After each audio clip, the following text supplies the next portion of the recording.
De 16 millions d'hectares de forêt au début du siècle dernier, le couvert forestier est passé à un peu plus de 7 millions d'hectares en 1990, puis à 3 millions en 2015. Aujourd'hui, il ne reste plus que 2 millions d'hectares de forêt naturelle. À ce rythme, dans moins de 15 ans, la Côte d'Ivoire ne sera plus qu'un pays forestier.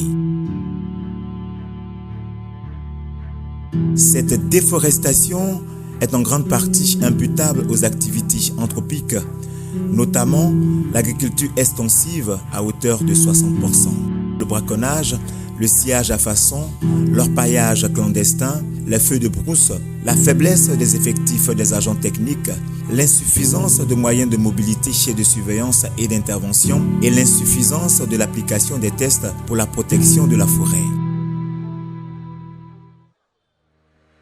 Soucieux d'inverser la tendance, la Côte d'Ivoire s'est fixée pour objectif de retrouver une couverture forestière sur 20% du territoire national d'ici à 2045. Pour atteindre cet objectif, plusieurs actions ont été menées par le gouvernement sous la houlette de son Excellence, M. Alassane Ouattara, président de la République de Côte d'Ivoire. En ce qui concerne la politique de préservation, de réhabilitation et d'extension des forêts, les ateliers organisés par le ministère des Eaux et Forêts ont permis la définition de la politique. Au cours d'un séminaire gouvernemental, la politique a fait l'objet de contributions par toutes les parties prenantes, gouvernement, société civile, PTF, etc. Elle a été ensuite validée par le Conseil présidentiel. Et le 23 mai 2018, le gouvernement ivoirien a adopté en Conseil des ministres la politique de préservation, de réhabilitation et d'extension des forêts. Suite à l'adoption de la nouvelle politique forestière, des ateliers ont été organisés avec la participation de toutes les parties prenantes afin d'élaborer la stratégie de préservation, de réhabilitation et d'extension des forêts.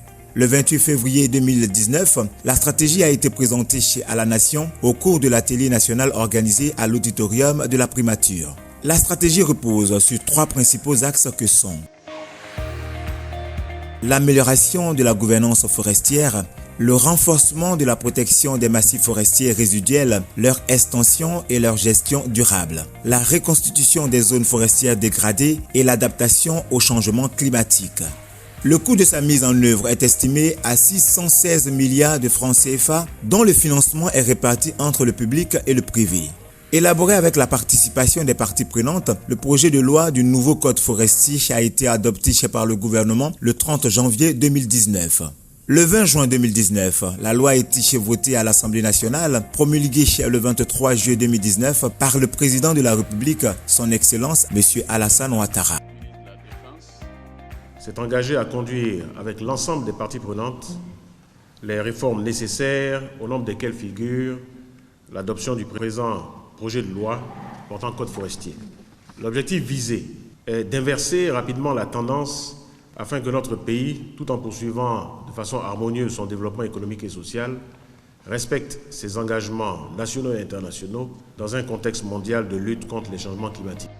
Avec 24 directions régionales, 29 directions départementales, 118 cantonnements et 191 postes forestiers, le ministère des Eaux et Forêts a procédé à la réorganisation structurelle des directions et services déconcentrés pour une plus grande capacité d'action et d'intervention sur toute l'étendue du territoire national. Une dotation budgétaire de 4 milliards de francs CFA de la présidence de la République a permis au ministère des Eaux et Forêts d'équiper ses directions et services déconcentrés de matériel de locomotion, pick-up, véhicules de type 4x4 et moto, de matériel de communication et de transmission, d'armement, de GPS et d'une escadrille de drones. La création de la brigade spéciale de surveillance et d'intervention qui a procédé à plusieurs saisies et qui assure une protection stricte des forêts classées. Nous venons d'opérer une importante saisie de bois d'Éven. Monsieur le ministre est résolument engagé, déterminé contre tout ce qui est fraude forestière et qu'il comprenne que, à travers lui, la brigade spéciale de soins d'intervention est là pour faire le travail. L'institution de la journée de planting d'arbres le 15 novembre de chaque année. l'initiative Cacao et Forêt pour une cacaoculture durable sans déforestation, l'organisation de la table ronde de mobilisation des ressources pour l'opérationnalisation de la politique forestière est prévue par le ministère des Eaux et Forêts le 16 janvier 2020. Il s'agira à l'horizon 2045 de restaurer le couvert forestier de la Côte d'Ivoire à hauteur de 6 450 000 hectares. Pour ce faire, il faudra ramener la déforestation dans les proportions de 50 000 hectares par an et reboiser parallèlement 400 000 hectares par an. Il s'agit maintenant d'un défi national et c'est l'affaire de tous les Ivoiriens et des amis de la Côte d'Ivoire. Ensemble, nous y arriverons.